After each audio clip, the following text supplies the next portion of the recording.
It's now time for Talkin' Boxing with Billy C.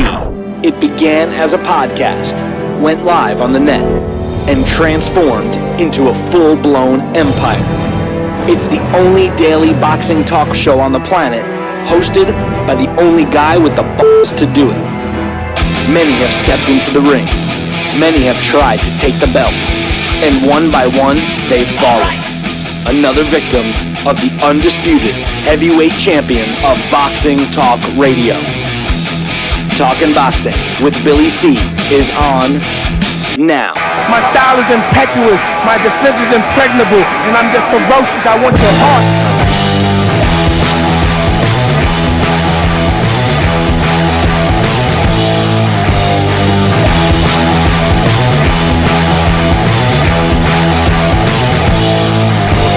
Live from the Billy C Studios in Lake George, New York. I'm Bill Caligione. It's time for the Billy C Show. Good morning, good day, good evening. Whenever you listen, whenever you're watching, I hope you're doing okay. Today's show is being brought to us in part by Sal's Neighborhood Pizzeria and Italian Restaurant located on beautiful St. Simon's Island in Georgia. Check out his website, www.salsneighborhoodpizzeria.com. Or give my man a call, 912-268-2328, 912-268-2328. Find out why I go all the way to St. Simon's to get an authentic Italian meal. Today's show is also being brought to us in part by the Turning Stone Resort and Casino and their next boxing event, which is this Saturday, October 21st. It's an HBO event. I want you there. You know why? Because I'm going to be ringside. I'm going to be ringside watching that fight. At the beautiful Turning Stone Resort and Casino. Get yourself some tickets right now by visiting our website, www.billycboxing.com, and click on the Turning Stone fight poster / banner, which you can't miss. It's on the right-hand side. And get yourself some tickets. Drop me an email and let me know where you're sitting. And I'll come over and have a scotch or two with you. And finally, today's show is being brought to us in part by my book. Tom Molyneux, From Bondage to Baddest Men on the Planet, is available right now where all good books are sold. And you can literally get a copy of it right now while you're watching or listening to the show. Just visit barnesandnoble.com or amazon.com. If you're looking to get a signed copy, don't worry about it. Just visit our webpage, www.billycboxing.com, and click on the book. It's there. And by the way, if you're coming up to Turning Stone, drop me an email. Let me know. I'll make sure I have one for you. Now, I've been telling you for October because my mind had a little lapse. It happens. It happens when you get to be my age, you know. I ordered twice as many books as I needed, so you guys are going to benefit. All you got to do is drop me an email, billy@talkinboxing, TALKINBOXING.com, and I will send you a signed copy of my book anywhere in the United States, including shipping, for $20. It's only good to the end of this month. I can only do it so much, so if you want to take advantage of that, early Christmas gifts, whatever, drop me an email. Coming up on the show a little bit later, we will have Dax Khan giving us his thoughts on the fights this weekend. They all went as expected, pretty much. We'll get into that in a second. But today's big topic for me is Deontay Wilder. You know, Deontay Wilder was in the... I shouldn't say it's the big topic because some of the other fights, some of the fights that took place this weekend, I clearly want to talk about. But today, I want to talk about a comment made by Deontay Wilder. Deontay Wilder had a meet with some press to talk about his upcoming fight, which is November 4th against Bermane Stiverne. In case y'all forgot, he was supposed to fight Luis Ortiz, a fight that we all wanted to see. But then all of a sudden, Luis Ortiz tests positive, apparently, allegedly. And Deontay Wilder, once again, instead of fighting a top fighter, fights Berman Stavern, who, no disrespect to Stavern, he's a former world champion, but he hasn't fought in 2 years. Deontay Wilder says the best are supposed to fight the best. He says, I'm the most frustrated guy around. He says, I don't understand. The best is supposed to fight the best, right? I've always done that. I've called Vladimir Klitschko out years ago. I got some more comments from Deontay Wilder. But first, joining me right now from St. Simon's Island to get his thoughts about Deontay Wilder saying that heavyweights are supposed to fight, all fighters, the best are supposed to fight the best. He says, I'm the most frustrated guy around. I don't understand. The best is supposed to fight the best, right? I've always done that. Joining me right now with his thoughts on whether or not Deontay Wilder has always fought the best, Sal Rocky Senecola. Hey, your thoughts there, Mr. Counterpoint. Well, there you go again. I'll tell you, Bill, I'm starting to believe you with Deontay Wilder, his rhetoric and stuff, because I don't think he's fought the best just yet.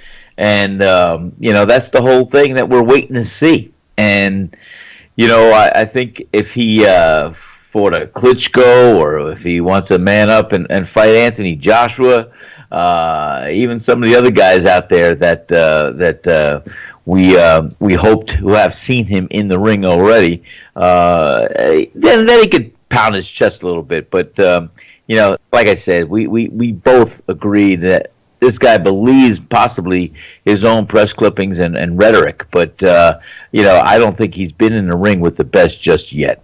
There's no way. I mean, that's being kind. I'm kind. And I mean, even forget going after Anthony Joshua. Obviously, there's politics involved with that. At least in terms of obligations to mandatories, et cetera, et cetera.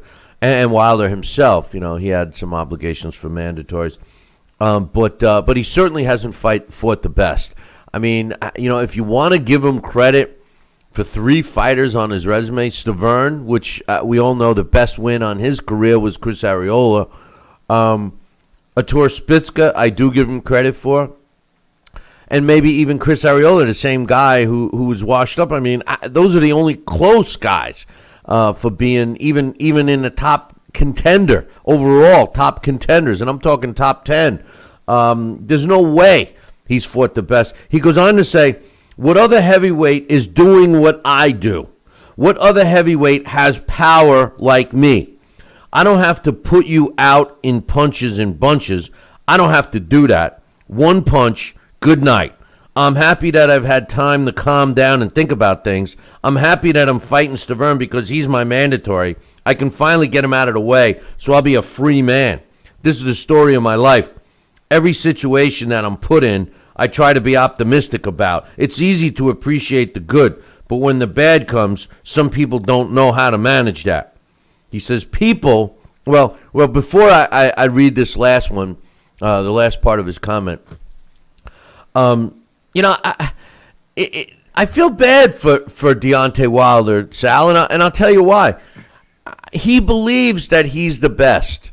He's drank the Kool-Aid that people have been feeding him. He's listening to all the BS stories that they put in his ear. I respect him for having the confidence that he obviously has, but he is clearly delusional. He may have punching power. There's no doubt about that. But like I always say, are you the best? If you're a sports team and you play the worst team, are you the best if you go undefeated? I don't know what to say. What's your thoughts on his last block of comments? Well, like I said, I think you and I do agree. I think he's got some ability and some talent. I think he's got that punching power. I think when he can rise to the occasion and he's in against a real quality world-class opponent that he has not faced yet, I think he's going to rise to the occasion. I think he will do well. But I don't think right now, thus far, in his career, has he fought the very best yet. And so I'm not downing his opportunity and ability, but I do believe he does, in his heart of hearts, believe that he is sincerely the best heavyweight on this planet.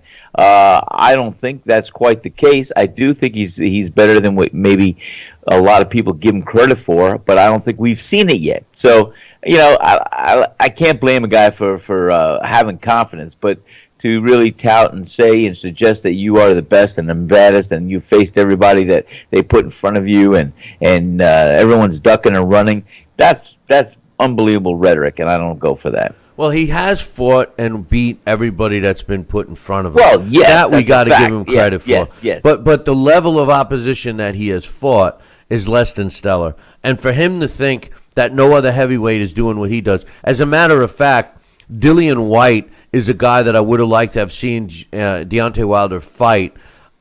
He's done very similar to what Deontay Wilder has done. And so, for that matter, has Joseph Parker. I mean, both of these guys have fought hand-picked opponents, just like Deontay Wilder. If he wants to see something impressive, all he's got to do is look at the guy who's the best heavyweight in the world today, and that's Anthony Joshua. Deontay Wilder should have fought Luis Ortiz no matter what. Should have said to the WBC, I don't need your belt, I'm fighting Ortiz, because a win over Ortiz would have catapulted him in to any other sanctioning body into a title shot if he had lost his WBC belt, which I don't think would have happened. Finally, he says, and this is the most important part of his comments, Sal, and I think that I'm reading something between the lines here. Now, I don't know. Deontay Wilder seems like a good guy from a personal basis. I don't know how smart he is. I really don't, and I don't mean that in a negative way because I honestly don't know if he's a smart guy or not. But this could be an indication. This comment could be an indication that he is pretty smart and he does know what's going on. He said, and I quote, "People make so many excuses for my career. The one who is actually trying to make a legacy out of their career, he's the only one that's not complaining. The people who don't have to get in the ring and endure this suffering are the ones that are complaining." I'm wondering what he meant by that. I'm thinking that the one who is actually trying to make a legacy out of their career, that's him. He's saying he's the one that's not complaining. The people that don't have to get in the ring and endure the suffering are the ones that are complaining. That's guys like me. Guys that want him to fight real fights. But the line that started off this comment, people make so many excuses for my career. I'm a little. That's a heavy statement. I don't know what he means by that. Does he mean people like the fans? Does he mean his management? Does he mean the powers that be, the sanctioning bodies, not giving him an opportunity to fight the Luis Ortizes because of alleged testing positive? I mean, is this guy finally at the edge of his rope with his own team? Does he really behind closed doors say, hey, I do want to fight the best. I do want to prove that I'm the best, or at least find out if I am or if I'm not. And his team, because they got their claws in him and they're using him as a cash cow, don't want to expose him? Heavy statement. Well, how do you see it? That is a heavy statement. And I'm, like I said, I respect him. I like him. I believe he thinks he really is the best, and I think he's also one that would jump in a ring if his team would let him. So maybe he's talking about his team. Maybe he's talking about the promotion. Maybe he's talking about everybody else that are making excuses or not having the opportunity to put the deals together, ironically, which falls apart or just doesn't happen to be the way that the fans would like to see it go. I don't know. That's a heavy statement. I would just like to see him take control, come out, being proactive, and call out some of these big names that he may not be having the opportunity to get in the ring yet. That's what I would like to see. It's a tough one to answer, Bill. I mean, that's a heavy loaded statement, and he could mean several entities. But I'd like to think that he's calling out his own staff, his own team. But that might be a little bit too lifted for that. I don't know.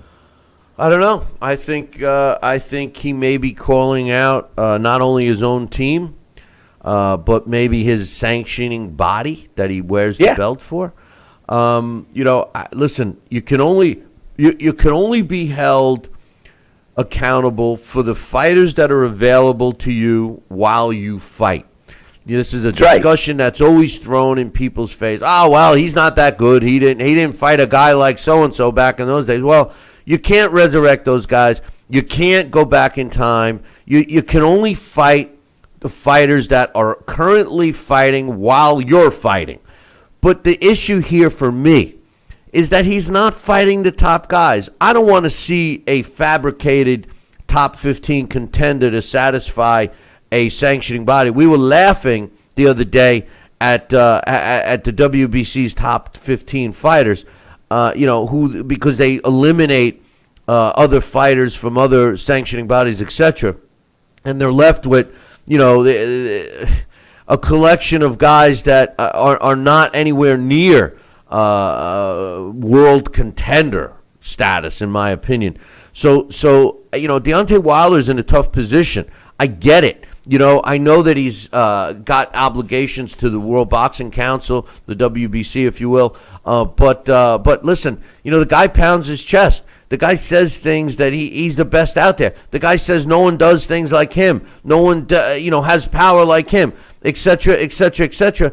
And he hasn't backed it up. It's the same crap that came from David Hayes' mouth when he chased Klitschko all around the world and said, "I'm going to do this, I'm going to do that. Wait till I get you in the ring." And then the bell rings and he runs like a scared chicken. He runs. Then he has the audacity to put his foot up on the podium to show that he broke his widow toe. I mean, come on. It's the same. Deontay Wilder, it's time for him to put up or please just shut up. Because, you can't put Stavern in the same category as Luis Ortiz, and Joseph Parker. Let me tell you something. Joseph Parker is no world beater, but at least it has a belt. He would pose a challenge. I would be impressed if Deontay beat Joseph Parker, wouldn't you? Oh, gosh, yes. I would be impressed by that, yes. And I'm not saying he can. I think it would be a good fight. Oh, I think he can. I think he can, just like the little train that could. The little train that could. I think he can. I think he can. I think he can. I heard that recently. But at least he has that. You see, in today's boxing landscape, it's all about maneuvering, and it's all about what you have, what's your bargaining power, what do you bring to the table, what's your drawing power, etc., etc. Deontay Wilder sings the tune like he's the man. Like he's the guy everybody wants to see. And he's not. He doesn't have the same clout, in my opinion, as AJ.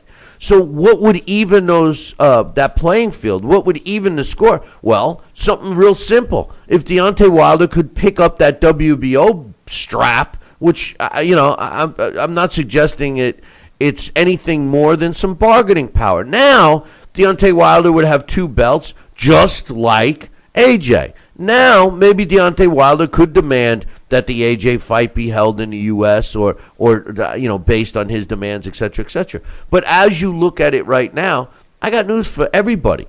And I don't care if you're related to Deontay Wilder. The guy who's got all the chips, the guy who's got it in his hands, the guy who makes all the moves and the decisions is AJ. AJ's the best heavyweight on the planet today. Deontay Wilder may not even be the second best. May not even, if he keeps fighting these slugs, Sal, how could you even suggest that he's the second best? Well, that's the whole thing. You can't. And, these guys, they've got to realize the way they're going to be touted as being the best is they've got to get in what the fans are looking for and fight the best. And, how many times I talk about this over avid fight fans, older guys that remember the glory days of boxing. And, they tell me, they talk to me, they say to me every day, I got my finger on the pulse with all this whole thing. There's those that are optimistic, like what they see in today's game. They see it coming around. But some of the old timers, they just say, "Hey, Sal, the game it loses my interest." I mean, these guys, they take the fans for being take them for granted for being aloof or stupid or not paying attention. They're tired of seeing the guys not trying to fight each other and doing this. They understand the concept of maneuvering some of these fighters away from the top opposition to elongate their careers on the top spot as a commodity and everything else. So some of these fans are very astute and they pay attention to this, and that's what frustrates them as well. Yeah. Well, you know what? I think that there are also fans that buy into all the BS. And it's a shame. It's a shame. And by the way, if you're watching on our simulcast on Facebook Live, if you want the full version of the show, the full video version, come on over to BillyCBoxing.com and watch it there, or go to our YouTube channel, youtube.com/talkin, TALKIN, boxing, BOXING. It's a much better video experience, and the quality is 10 times better than the Facebook stream. But anyway, that's FYI. Some fights this weekend, Sal, I want to get to right after we take a short break. But one thing I do want to get people caught up with here real quick to get it out of the way is some other sports. In Major League Baseball, the National League Championship Series, yesterday the Dodgers beat the Cubbies 4-1. The Dodgers take a 2-0 lead to earn their spot in the World Series. Now, over in the American League Championship Series, the Astros had beaten the Yankees in 2 close games so far to take a 2-0 lead. That third game comes back to New York tonight, starting at 8 p.m. Eastern Time. Charlie Morton is on the mound starting for the Astros, going up against CC Sabathia. Now, just remember, for all the people that dislike the Yankees, like myself, they did start off at 2-0, down 2-0 to the Cleveland Indians, and came back to win that series. So don't count them out yet. They are at home. And we will see a really good pitching matchup tonight. Now, over in the NFL, the Falcons lose the second consecutive game to the Dolphins. I've been being a longtime Jet fan. I was never a big Dolphin fan, but since I have been, the Vikings over the Packers 23-10, big loss for the Packers. Aaron Rodgers maybe out for the season. The Saints 52-38 over the Lions. The Redskins beat the 49ers 26-24. 49ers, they're still struggling. They're still fighting hard, but looking for that elusive win. In overtime, the Bears beat the Ravens 27-24. The Texans beat the Browns 33-17. What can I say about Deshaun Watson? This kid was the steal of the draft. Clemson quarterback, won a national title, is lighting it up in the NFL as a rookie. 3 touchdowns yesterday for the Texans. The Cardinals 38-33 over the Buccaneers. I got to give him credit, but Fitzpatrick, one of the worst quarterbacks ever, threw 3 touchdowns yesterday when the starting quarterback for the Bucs went down. But the Cardinals prevailed 38-33. The Rams over the Jaguars 27-17. The Steelers took care of the Chiefs. The Chiefs were the only unbeaten team in the NFL. Not no more. They dropped to 5-1 because the Steelers beat them 19-13. The Chargers beat the Raiders 17-16. The Giants won their first game over the Broncos. The Giants now are 1-5, 23-10 over the Broncos. And the Jets, listen. Man, the Patriots beat the Jets 24-17. But let me tell you this. The Jets should have won that game. Forget the bad call. The bad call that the referee stole a touchdown from the Jets. I still don't understand how that happened. The ball never hit the ground. Why they called it a fumble, I don't know. Yes, it was moving around, but he already hit the pylon. But anyway, let me just say this about the Jets. I don't want to single out anybody. I'm not going to say that McNown is a dumb idiot because I do think he's not the sharpest tool in the shed. He just stands there like Herman Munster getting sacked when he should just get rid of the ball. But with all that said, and not taking anything away from Brady and the Patriots. With all that said, the Jets coaching staff is by far the worst in the NFL. Any team that takes their foot off the gas, especially against the Patriots, in the first half, the Jets let all that momentum swing back to the Patriots because they started just all of a sudden trying to run the ball when they knew they couldn't, and they changed their game plan. Why they didn't go for the throat in that first half, I'll never know. And as far as the Jets defense, they're stupid. Todd Bowles, head coach, who's a defensive-minded guy. This team can't stop a nosebleed. That defense was overrated going into the season, and they're living up to those expectations now. Awful, awful loss, and I don't care that they played. Oh, they played well. This isn't Pop Warner, boys and girls. This is the NFL. You got to win. I got to take a break. We'll be back in 2. Billy C will be right back.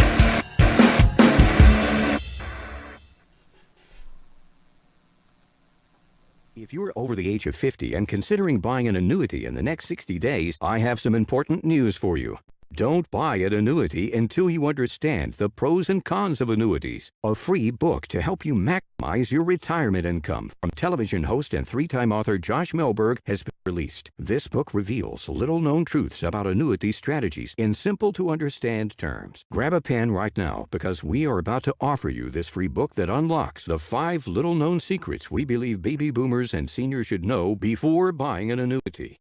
Call 800-493-9652 now, and you'll receive a free copy of Josh Melberg's book, Next Gen Annuity Strategies Revealed. As a bonus, we'll also send you the #1 mistakes retirees are making with their investments today, and a free DVD on how you can get up to 33% more income in retirement. Call 800-493-9652 to have your free information kit rushed to your door. Again, that's 800-493-9652. Stop living with hair loss, that is. Losing your hair is no fun, and no one wants to be bald, but there is hope. Getting my hair back was the best thing that ever happened to me. I'm happy with the way I look now. I'm very excited about my hair. I feel beautiful. I love my hair. Hair Club offers all proven hair loss solutions backed by our commitment to satisfaction guarantee. If you're not 100% satisfied with the solution you choose, Hair Club will apply the purchase price to another proven hair loss solution or transplant more hair at no charge. That was the best thing I've ever done. It looks good on me. Call in the next 5 minutes to get your free brochure at no obligation. It will tell you everything you need to know about your hair loss problem, and it's free if you call now. I am more pleased than what I had even imagined. I at least look, I would say, 5 years younger. I'm 52, and I look better now than I did when I was in my 40s. I feel great. And that's not all. The first 100 people who call will also receive $250 off any hair loss solution from Hair Club. Call now. Broken air conditioning, $4,400. Failing refrigerator, $2,500. Don't let outrageous repair and replacement bills like these bust your budget. Get the First American Home Warranty Plan. And when a covered appliance or system breaks, we'll repair it or replace it for you. We had a high-end dishwasher go kaput.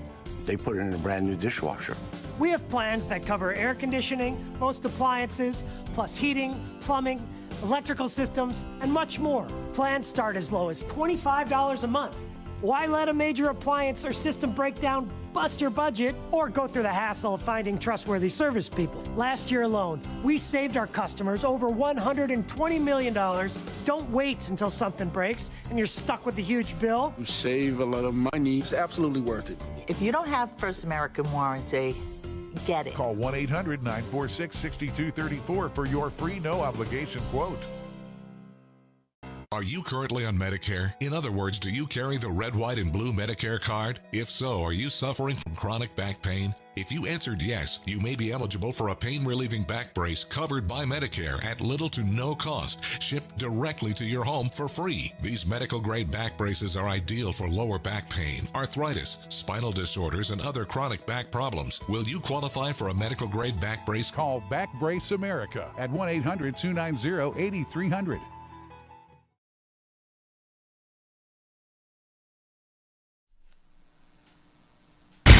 Check out BillyCBoxing.com now, or feel the wrath of the mighty mustache. Oh, that hurts! Why are you doing that to my face? I hate you! That's BillyCBoxing.com. Consider this your warning. Billy C. Interact with the show at BillyCBoxing.com.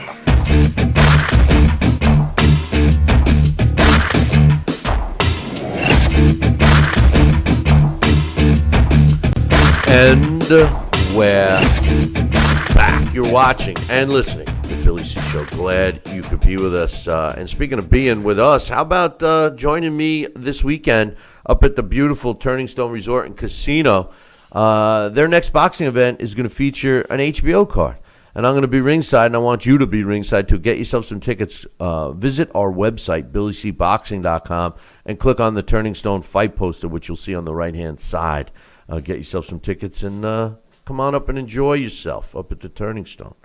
I'm here with Sal Rocky Senecola, and a little programming note for you guys. We will not be doing a live show tomorrow. Unfortunately, we won't be able to, but we'll be back the rest of the week, man. So anyway, hey, Sal, we got some fight results to talk about, so let's get going right Yes, with that. we do. First and foremost, on... all I'm going to say is this. Mario Ranallo is the worst, man. He's the absolute worst commentator that this sport has ever seen. The worst. I've heard you say that before. I know. It's shocking. But this guy, I can't, listen, Al Bernstein, Hall of Famer. This guy, in my opinion, is the best commentator that boxing has today. Paulie Malignaggi, as much as I can't stand his Fran Drescher / the nanny voice, it's so irritating. The guy is knowledgeable. But these two men, Paulie. Yeah, but these two men, Sal, Paulie and Al, are being just, they're being, it's like a computer term, truncated. They're just being wiped out from Ranallo. This guy, all he concentrates on is trying to come up with these stupid sayings. To be honest with you, I mute it. I can't listen to him anymore. I don't know what he's doing in the back room to the execs to get him his spot. But this guy is a clown. He is ruining the sport of boxing. And Showtime, they already have Jim Gray, who, I have no respect for him. I wouldn't even piss on him if he was on fire. But this Ranallo is terrible. Anyway, with that said, there were some fights in Brooklyn on Showtime this past weekend. And like I said on Friday, Erickson Lubin was just demolished by Jermell Charlo at 2 minutes and 41 seconds of the first round. I got to be honest with you. Lubin looked a little bigger than I thought he would. The Charlo brothers are huge. I really can't put my finger on if they're good or not, aside from just being, in with fighters that are, they're overmatched against, like Lubin was clearly overmatched with Charlo. He just didn't have the experience. Charlo improved to 30-0 and Lubin 18-1. That right hand that put out Lubin, I didn't see it. I mean, I watched it 100 times. I mean, it almost looked like it hit the body, but it must have caught him right on the corner of the chin. Were you able to see that punch in the replay? Yeah, I did see that. And it was just a short shot? I thought he was either down, he caught him on the chin, a combination of his chin down, maybe in the body, in the upper chest, but the chin. And I think he just snapped his head. That's what put him out. And we've seen it before. These guys, like we saw Sammy the Hurricane, same class as this guy, coming up with a nice record and stepping up to the level, and bam, getting squashed immediately within 4 rounds. And that's what happened to Lubin. I mean, he just was. Hey, I give the Charlo brothers credit. I think they're good. I think they're for real, and I like them. I'm a fan of the Charlo brothers. They come to fight. Whether they have this world-class skill set or not, they have displayed good skill and passion and heart thus far. So I'm a fan of the Charlo brothers. Yeah, and you're a fan of them because they're matched with fighters that don't stand a chance with them, and you're a fan of them because they're in with fighters that are half their size. I mean, so basically you like bullies? Is that what you're saying, Sal? Absolutely. I think the bullies that play hard should be. No, come on, Bill. No, I think they're talented. I think they have an opportunity to really show what they possess, and I think we're going to see that in the future with their careers as they step up. I think they're pretty much, at a place where they can warrant their skill set. I'm telling you, I think they're good. I think they're good fighters. You know what, Sal? I just go back to what I always say. You can't judge a fighter on how good they are until they fight another good fighter. And, they're in overmatched. Now, I'm not taking anything away from Erickson Lubin because Erickson Lubin was a quality fighter. It's just that he never had the opportunity to really fight a world-class fighter, a top world-class fighter, a real world-class fighter, to prepare himself for not only the big stage, but for a bigger opponent in Jermell Charlo. And don't get me wrong, I'm not discrediting either Charlo brothers' skill set. It's just that it's time that we get back to real weight divisions. If somebody really 154? Are you telling me these guys weigh 154? They look like monsters in there. They look like a light heavyweight. I mean, come on. They look like monsters. Every guy on this card. I'm going to go through this. Even Jared Hurd looked like a monster. I know. Bill. These guys. These are not real weight classes anymore. I want to know. I can't stand it, Bill. What the hell? I mean, it's just it. All I'll say is they got to go back the same day weigh-ins. Listen, I look at it this way. The Charlo brothers, like a lot of Mexican fighters, have the knack for being able to dry themselves out and lose a lot of weight. That gives them an advantage. I get it. Who knows what long-term damage they're doing to their bodies. I mean, the size of these guys. And sometimes, Tommy Hearns was a big fighter. But when you looked at Tommy Hearns, he had these chicken legs. He was like from his waist up, he looked like a sheet of plywood and all of this. And, but these guys are big from their toes all the way up to their heads. Their legs are tree trunks. Their bodies are huge, and you're telling me that they're 154 pounds? I mean, come on. I don't know, man. Listen, Jermell Charlo improved to 30-0 with 15 knockouts. He destroyed Erickson Lubin. He said, and I'm talking about Charlo, said that Lubin didn't deserve a shot against him. And I agree with Charlo. He didn't. And he made it look obvious that he didn't. So, who's at fault here? You can't blame Lubin for taking the fight or his team, because I've made, as a manager, advisor, promoter of fighters, etc., I have always followed two rules. You never turn down a huge money fight, and you never turn down a world title shot. And Erickson Lubin got both in this fight. And I don't, discredit him or his team for taking the fight. But, geez, how about his safety? It didn't look good when he, his leg and his arm was sticking straight up in the air like Alfalfa's head do. Well, yeah, you're right. I know, but I mean that punch snapped his neck, and boy, he went down. And I'll tell you, he didn't know where he was for a while. And you've got to always credit, when you have somewhat punching power.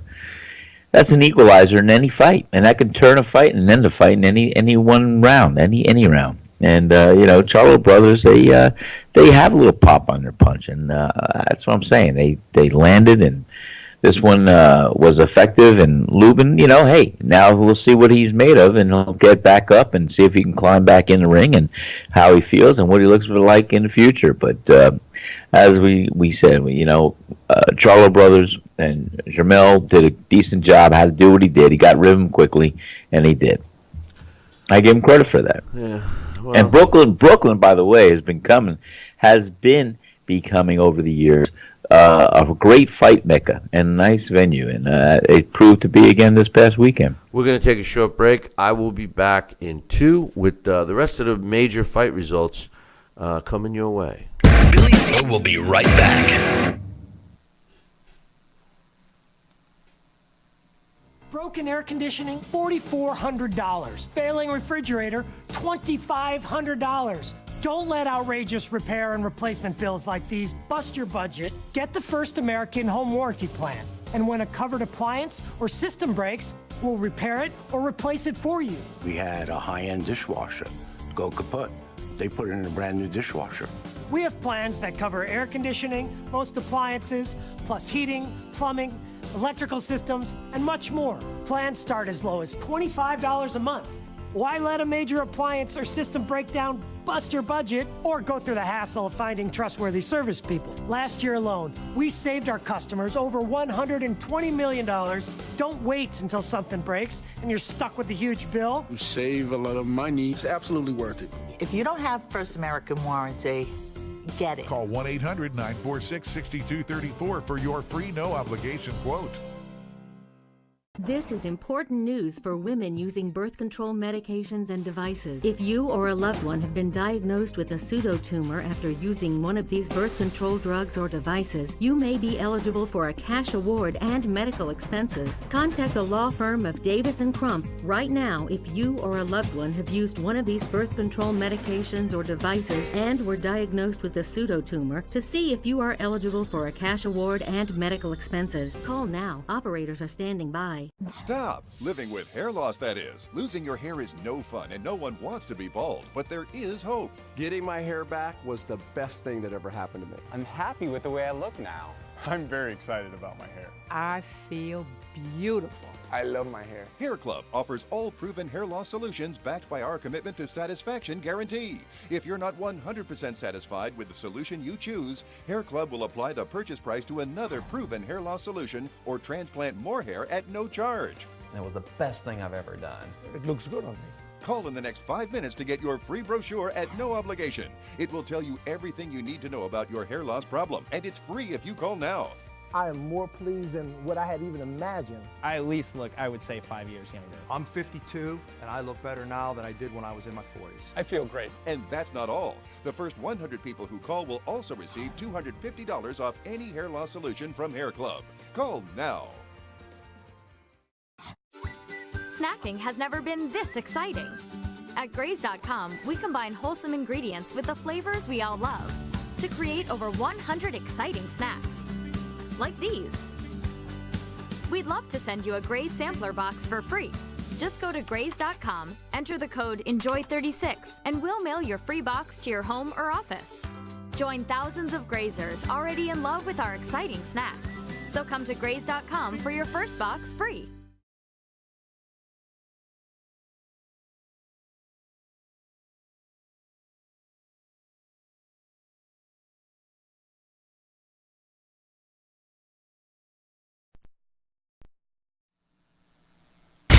Check out BillyCBoxing.com now, or feel the wrath of the mighty mustache. Oh, that hurts! Why are you doing that to my face? I hate you! That's BillyCBoxing.com. Consider this your warning. Now back to Billy C. Interact with the show at BillyCBoxing.com.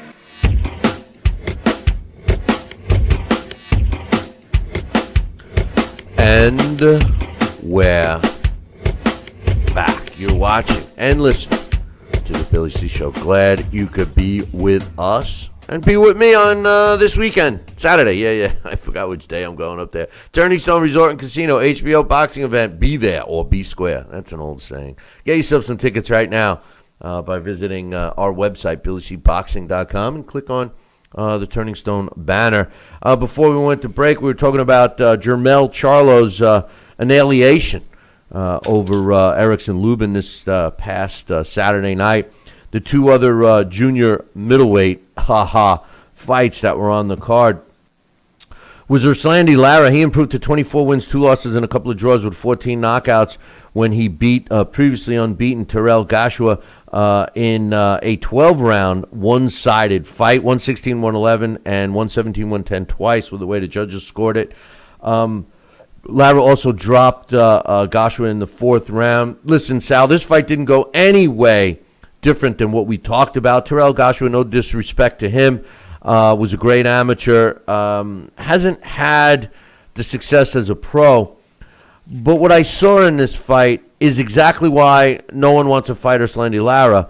Number one, he's a hard fighter to fight. I mean, he makes everyone look bad, but he won't deviate from his style. And, he's not an exciting fighter. And that's why there's not a big demand for him. It's kind of a shame, but you can't deny how good he is.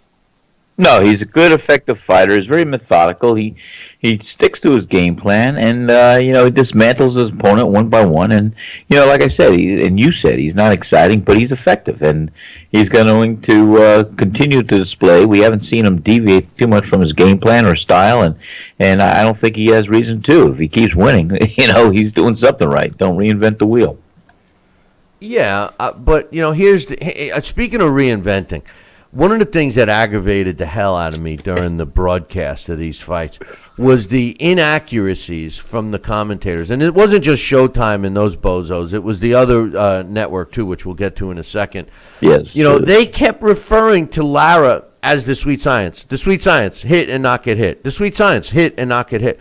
That's not the definition of the sweet science. It pisses me off that a lot of people, especially commentators, and non-knowledgeable fans have drank that Kool-Aid to believe that hit and not get hit is the definition of the sweet science. It's not, boys and girls. It's only part of the definition. You got to hit and not get hit, but still be in position to land damage or inflict damage on your opponent.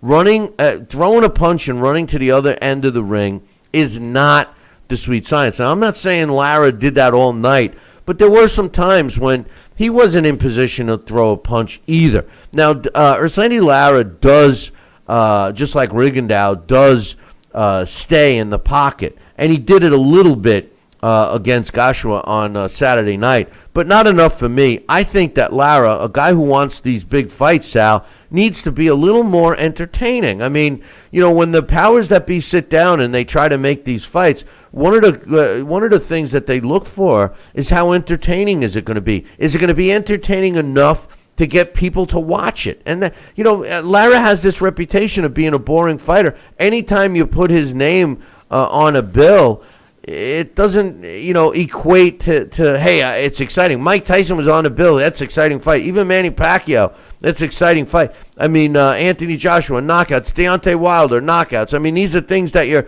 looking forward to when you hear these names. There's Erslandy Lara. What do you think? Well, you hit it on the head. You're right. Like I said, you're a commodity. And if you're not marketable, if you're not exciting, if you're not what the fans want to see and come out for and recognize, you're going to be, you're going to be doing your thing. You're going to be moving along, but your drawing power is not going to be that of a knockout artist or as a warrior, or as somebody that is exciting to watch. And that's. You can't help how some of these fighters evolve in their styles, and especially if they keep winning, and I can't down it. I mean, the same thing with Mayweather. He had his fans base and his following, and we know that he wasn't the most exciting fighter to watch. It was usually a bull in with a matador when he would move and out of the way. He wasn't in a position, and he just would roll the shoulder and come over, and he confused his opponents and wore them down. I can't knock him. He was a ring general. He knew how to assess and counter his opponents, and that's what he figured out in the first couple of rounds. And so Lara is similar in that style. And he's not overly exciting. I don't think he'll change to ever really be that great, exciting fighter to watch. But he'll win. Yeah, well, but I know what you mean, Bill. You gotta create some excitement, and people want to see that, and that's what they pay for. And finally, another fight on this card that really demonstrated that the junior middleweights are no way as near junior middleweights anymore. And IBF junior middleweight, Jared Hurd scored a 10th round stoppage over Austin Trout due to his eye. The ring doctor stopped that fight. I mean, you got to remember his eye was bad, but you got to remember in New York, you're getting a full physical in between rounds now. 96-94 twice, 97-93 with the way the judges had it during at the time of the stoppage. My thoughts on this fight was that Jarrett Hurd, he was just really big, Sal. I mean, he was just a big guy. I thought Austin Trout was winning the fight. I don't know if I agree with the 97-93, maybe 96-94 for Hurd because of once the eye started closing up. But the early rounds seemed to be going Austin Trout's way. His counterpunching, his attack, his movement for the bigger guy was all impressive, and he was landing some hard punches. But I think the size mattered in this fight. I mean, the smaller guy couldn't get to Hurd. I would be curious to know how big Hurd, how much he weighed for that fight. I mean, this was a great example. Austin Trout, junior middleweight. Jarrett Hurd, a junior middleweight. I mean, he looked like a cruiserweight. His legs were the size of tree trunks. His back, I mean, his height, his head looked like the Manny Pacquiao's head. When everybody was accusing him of juicing. I just, I would like to see real weight classes again. If your body dry out, you get the edge. I don't know if that's so fair. But nonetheless, Hurd remains undefeated, 21-0 with 15 knockouts. Austin Trout loses again. He drops to 30-4. What was your thoughts on that one? Well, I think, as you said, it was looked like it was going to be somewhat competitive, and Trout came out, and Hurd just a big guy, and Bill, I'd be curious.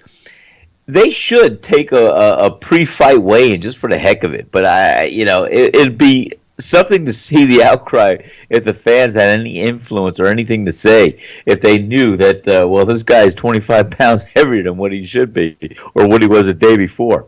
It's just ludicrous. It really is, as Mike Tyson would say. And Trout, I think he put up a good effort, but as we said, Hurd, he was a big guy to try and dismantle, and he came up in the end, obviously. Over on earlier in that Saturday night, Leo Santa Cruz, he improved to 34-1 with a draw. 19 of his wins coming by knockout when he scored an 8th round stoppage over Chris Avelios, who drops to 27-6.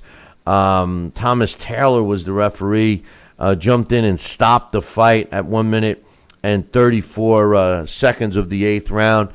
Yes, Avelios was taking a beating in that fight, but he was fighting back, and I don't know if I really agree with that stoppage. Here's my thoughts. Leo Santa Cruz, as much as I love him, Sal, this is a guy that has developed such a habit of moving that wrist, that nervous twitch or whatever you want to call it. It's ruining his game. It's not affecting his opponents. It's affecting Leo Santa Cruz. When you're moving your hand like this, he's doing too much. He's moving herky-jerky. I mean, all of that has to stop when he throws a punch. As he's moving his hand, he can't throw a punch when his hand's moving. He's got to stop it. He doesn't have hand speed. He's even slowing down as he ages. The pop isn't there. It's activity and volume of punches that wins for him. That crick, what they call it in baseball, they call it a crick in your swing or something like that. The crick in his glove, that habit of him moving his glove is terrible. I think it's going to be the downfall of Leo Santa Cruz. Yes, he won. Yes, he dominated. But that's going to hurt him. It didn't hurt him against Chris Avelios, but it will hurt him, I think, in his next fight. What was your thoughts of that performance and that crick, man? Well, the crick is obvious, and you mentioned that several fights ago, and obviously he has made that his habit, his thing, and fighters that are going to fight him could look at that and see how they can get around it and use it to their advantage, and I think some fighters will be doing that. I also think that he was dominant in the fight. I had him pitching a shutout pretty much, and I think I even there was reason in the 4th round where he could have also possibly have earned a 10-8 round. I mean, he had Avilas out on his feet. And, the guy is tough. Avilas was tough as nails. I mean, he's got a granite chin. You're not going to hurt him. And I think that was some of the consideration that the referee possibly was looking at, because this guy was taking shots all night. And I think in that 8th round where he saw the cumulative blows coming and this and that, he just said, hey, you know what? You've been beaten every round. You've been taking some big shots. You're not in the fight to come back over the next 4 rounds to win it. So unless you stop him. So I think he may have anticipated that, hey, guess what? I'd rather you come back and fight another day because you're taking a lot of shots today. That's my thought. He could have stopped it earlier in the fight. There was a he could have stopped it. There was a point. There was a point in that fight. There was 4th round. There was a point in that fight where Avilas survived a round. He was almost out on his feet. I mean, that could have been more justifiable to stop it there. But at the time he chose to stop, Santa Cruz landed 1 punch, and Avilas was in a position to throw one back, and he jumps in his face. I thought that the timing of the stoppage was wrong. I don't disagree with what you're saying in terms of, hey, you're not going to win this fight. Even if you make it to the final bell, you're way beyond the scorecards. I get it. I don't need somebody to tell me that, but I just think that the timing. If you're going to step in and save a fighter, step in and save a fighter when he's taking a beating, not after 1 punch. And that's what happened Saturday night. Well, I agree with you, and I think he could have waited a little bit. But, what I'm saying is that from the referee's standpoint, that's probably what he did as a knee-jerk reaction. Hey, look, I just saw you take another hard shot.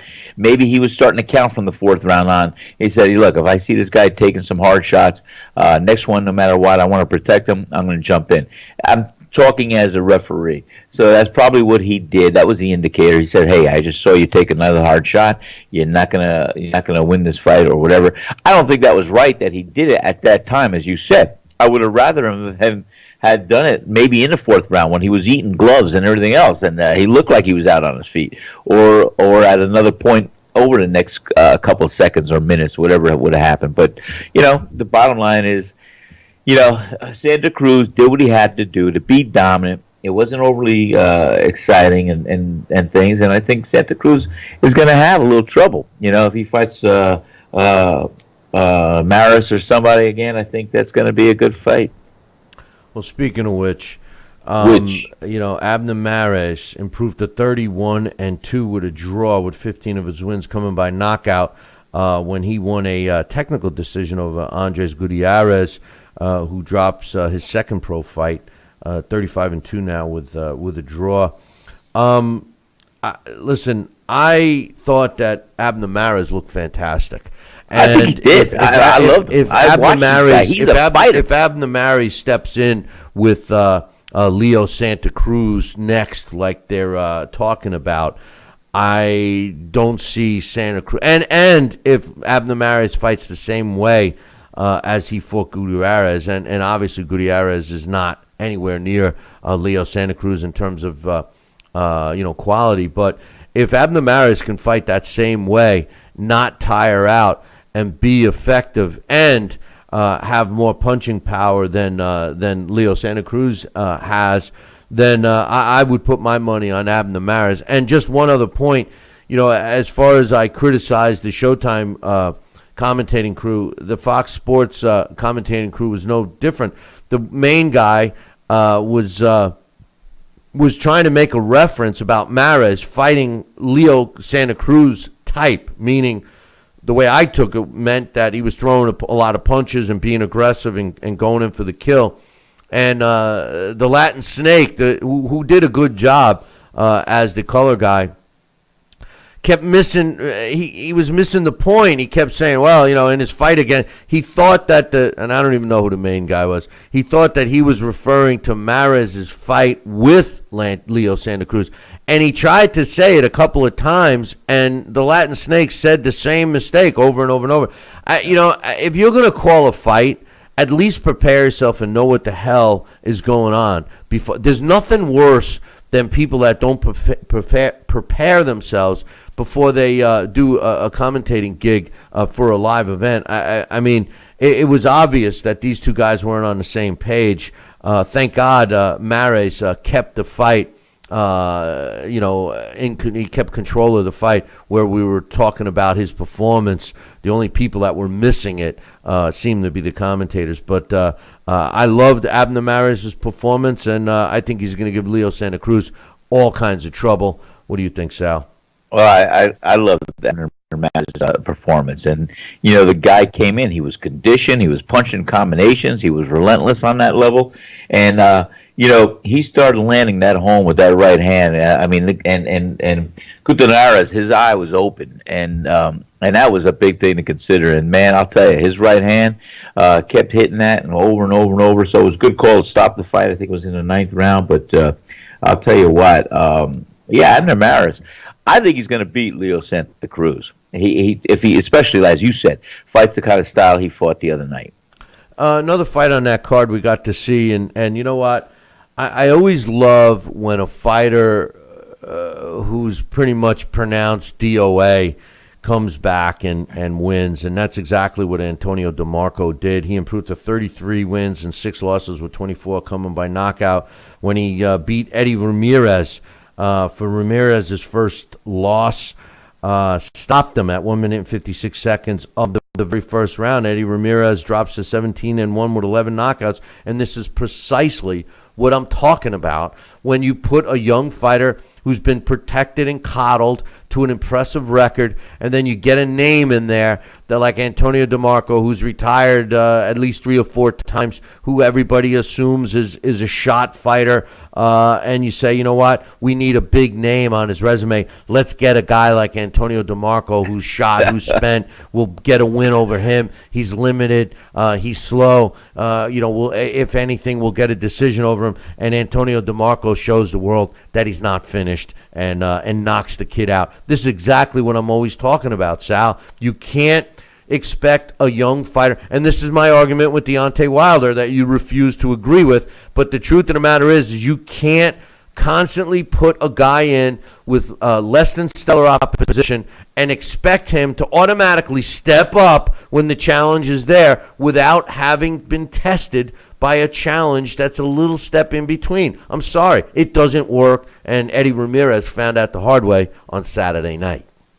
Well, we saw that with Lubin, we saw that with the Bears, we saw that with several fighters, and that happens. And sometimes they can deliver, sometimes they can't. And like I said, I'm going to stand and say that Deontay Wilder still has some of the tools that we haven't seen yet that he can definitely prevail in a big fight. What's he waiting for? He's got the tools that we haven't seen. What's he waiting for? I guess he's going to surprise us all. Yeah, he's going to surprise us all. We got to get the right blueprint. That's all. Yeah, okay. Yeah, we'll see him break out the tools. Whatever. Yeah.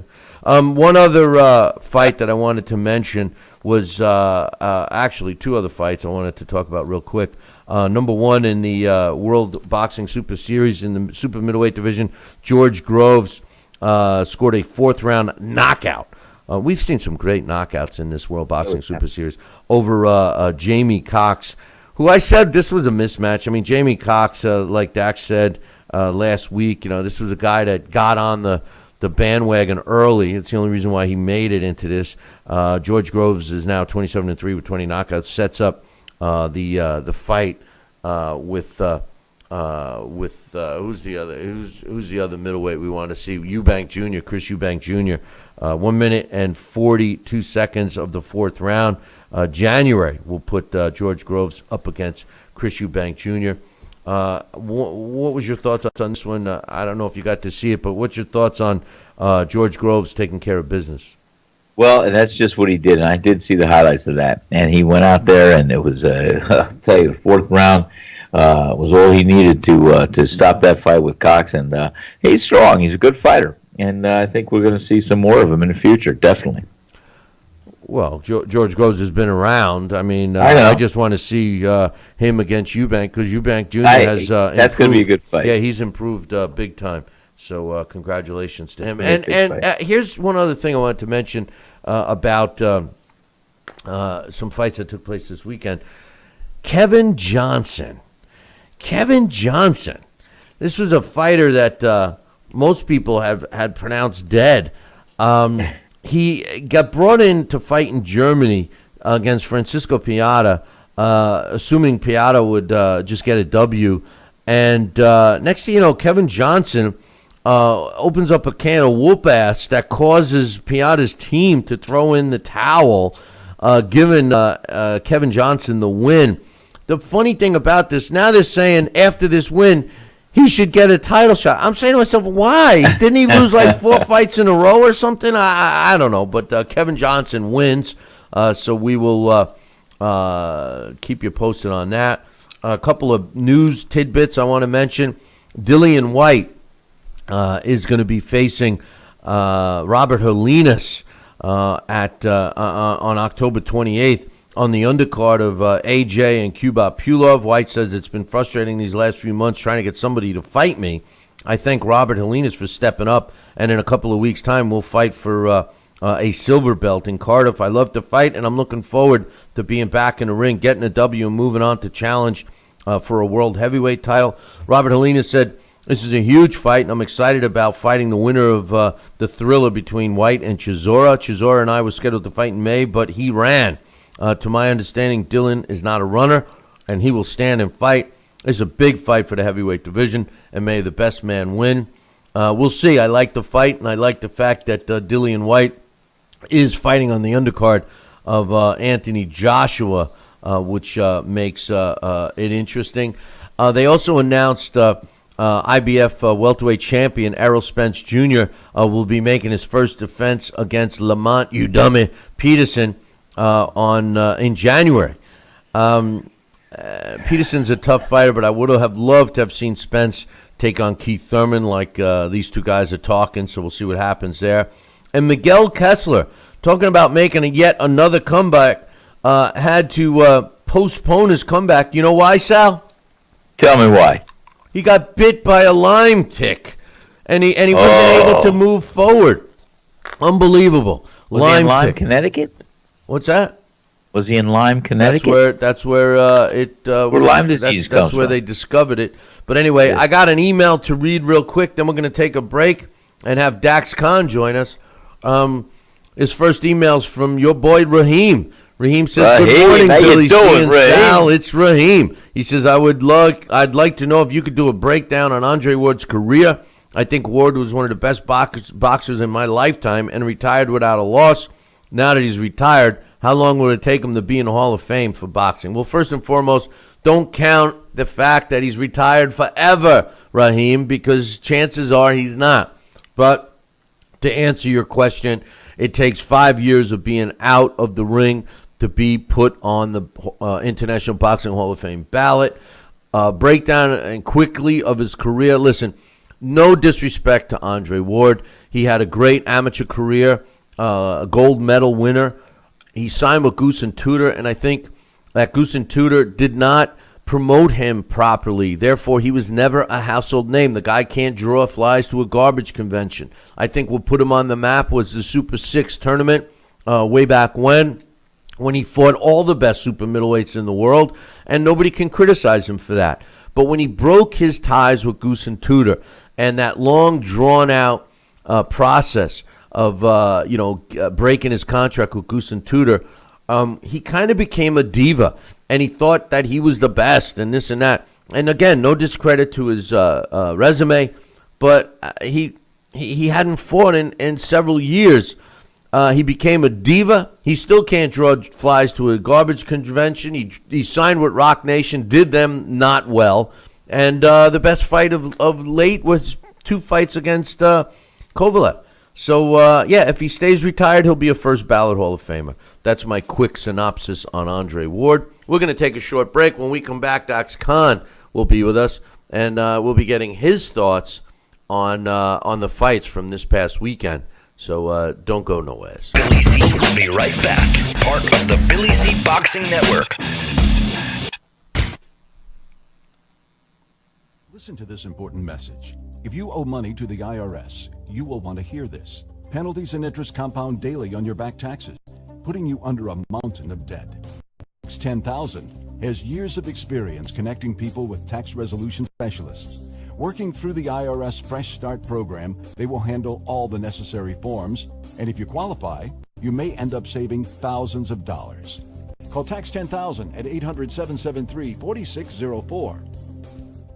This is important news for people who had a hip replacement and then had to have additional surgery as the result of a faulty hip implant or were diagnosed with high levels of metal in the blood, known as metallosis. You may have a right to a cash award and medical expenses. If you have been diagnosed with high levels of metal in your blood or have required more surgery because of hip implant failure, call the law offices of Davis & Crump right now. Our first consultation is free and we don't get paid unless you get paid. Call now. Operators are standing by. This is important news for women using birth control medications and devices. If you or a loved one have been diagnosed with a pseudotumor after using one of these birth control drugs or devices, you may be eligible for a cash award and medical expenses. Contact the law firm of Davis & Crump right now if you or a loved one have used one of these birth control medications or devices and were diagnosed with a pseudotumor to see if you are eligible for a cash award and medical expenses. Call now. Operators are standing by. If you or a loved one have had hernia repair surgery with mesh reinforcement and suffered infection, chronic pain, mesh migration, mesh failure, organ damage, or needed additional surgery, call the Rely On Group right now. You may be eligible to receive a cash award and compensation for your medical expenses. Your voice deserves to be heard. Call the Rely On Group to be connected with a personal injury attorney for a free consultation. Call 800-715-4869. That's 800-715-4869.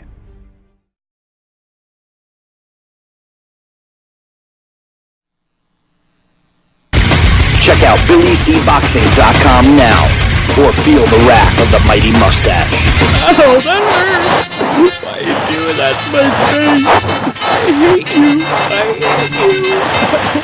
That's BillyCBoxing.com. Consider this your warning. Now back to Billy C. Interact with the show at BillyCBoxing.com.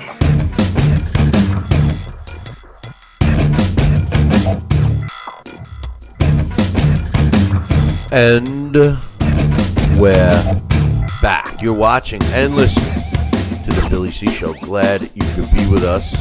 Don't forget about joining me up at the Turning Stone Resort and Casino this weekend. HBO's next broadcast. I'll be ringside, and you should be too, because I'm going to be thirsty. I need somebody to buy me some scotches. Get yourself some tickets. Visit our website, www.BillyCBoxing.com, and click on the fight poster. Well, joining us right now to give us his thoughts on the fights from this weekend is my man Dax Khan. What's up, Dax? What's up? How's everybody? I'm good. How you doing, Dax? I'm doing well. How are you, Sal? Doing great, pal. Thanks. Well, you guys want to get a hotel room? I mean, come on, you two. Jeez. We're here to talk fight. Hey, so what was your thoughts on the fights this weekend, Dax? I know you weren't too happy with the commentating. I wasn't. No, I wasn't happy with the commentating at all. It's kind of shown that why the PBC fails. I think you might have Joel in that chat room over there, but on Twitter, I'm always active on the fight nights on social media. I said, do you notice something about these PBC cards? And Joel just seemed very confused by all this. What do you mean? And again, they don't have any sponsors. They don't have any of their own commercials. They don't. It's not like a Golden Boy card where they have the Canelo Tecate slot where Tecate helps fill in space. These PBC doesn't have that, and what they're doing is they're selling to the unknowledgeable fan. That broadcast was very much an example. You want to know who that main guy was. The main guy was Sean Grande. He's explaining things to people as if this was boxing for dummies.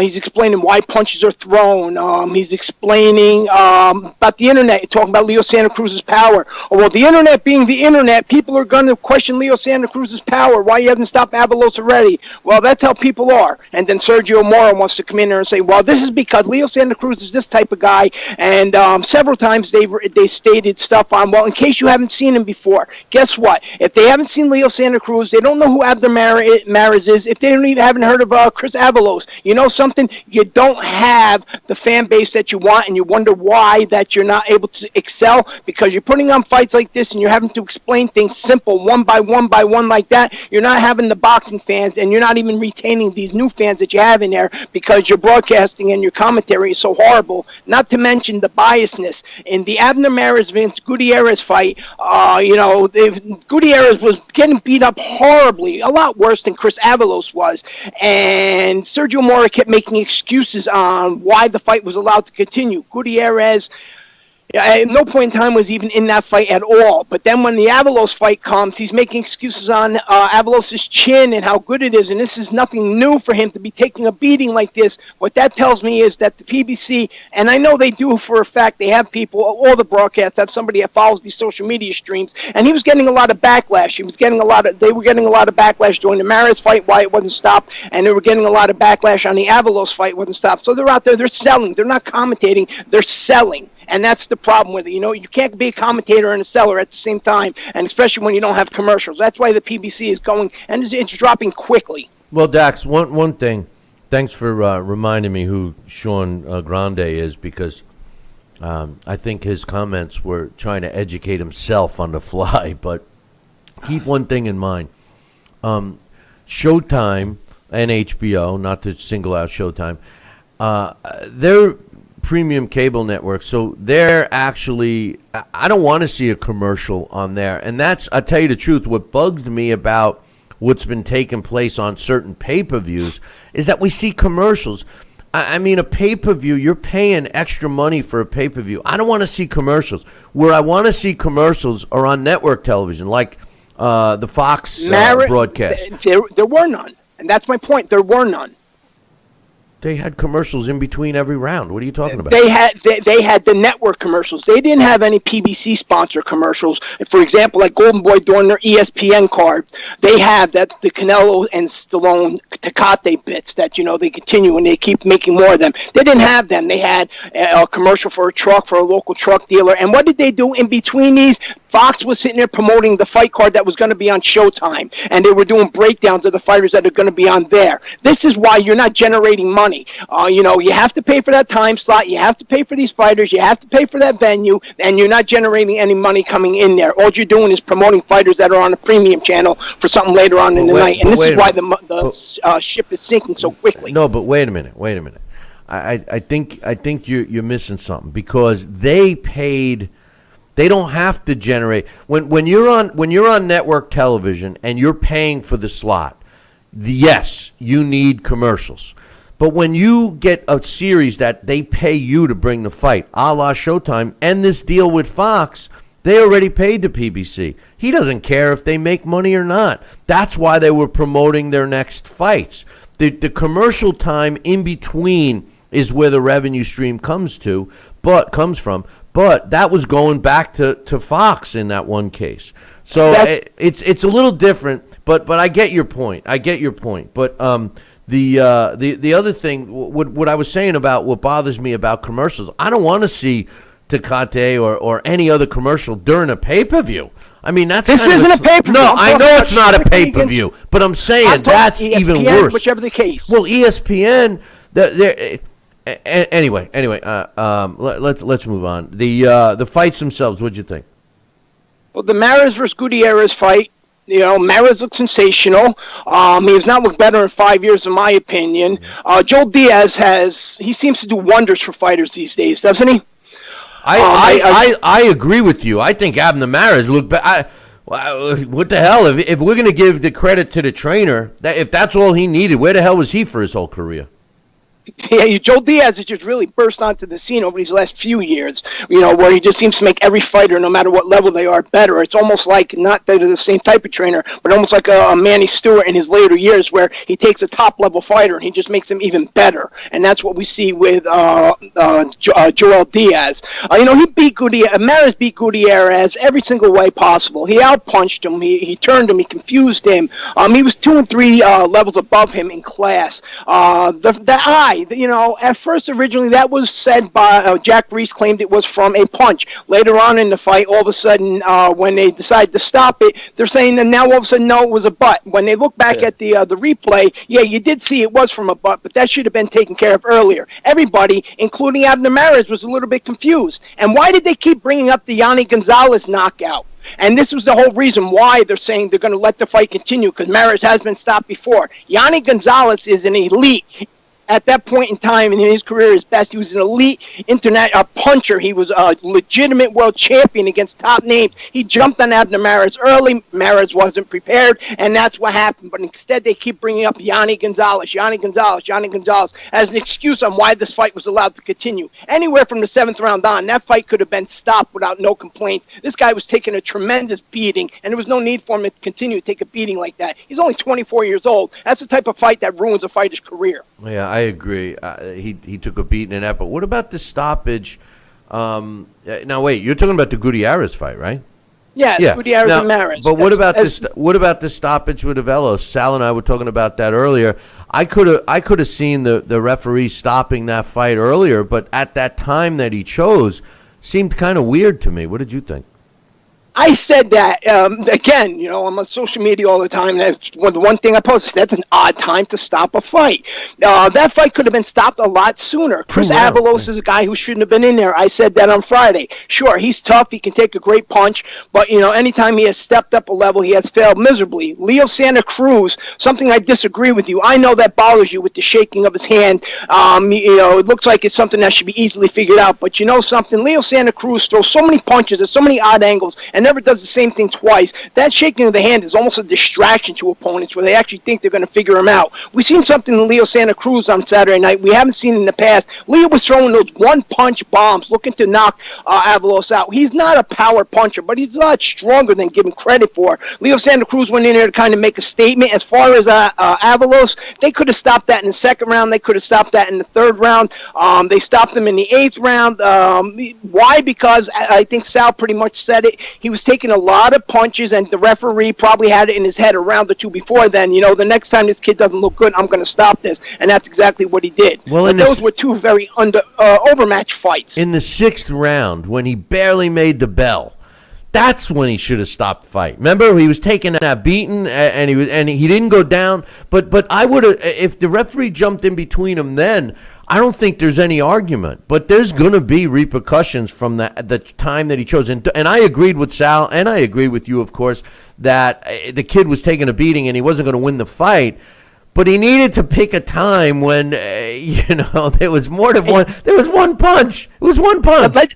Let's be honest. This is how far his punch resistance has gone, Bill and Sal. If you notice in those early rounds, the 1st round or 2nd round, Leo Santa Cruz, again, who's not a huge puncher. He has respectable power, but he's more or less a valiant puncher. He jumped in. He caught Avalos, I think, in that 2nd round with like a nice hook, and it wasn't a bone shaker. Avalos then was shaking, and he was ready to go down. So that fight could have been stopped in the 3rd round even. This kid can't take a punch anymore. He's taken too many in his career, and we know when somebody, once that punch resistance starts to go and that nerve in the back of the head starts, to have damage, that means, you're easy pickings. And next time Avalos goes in there against somebody who's a harder puncher than Leo Santa Cruz, I have a feeling it's going to end in a worse way. He's not going to be standing, unlike the comments of Sergio Mora at the end of that saying, well, he's able to say he has Jake LaMotta pride. You never drop me. Yeah.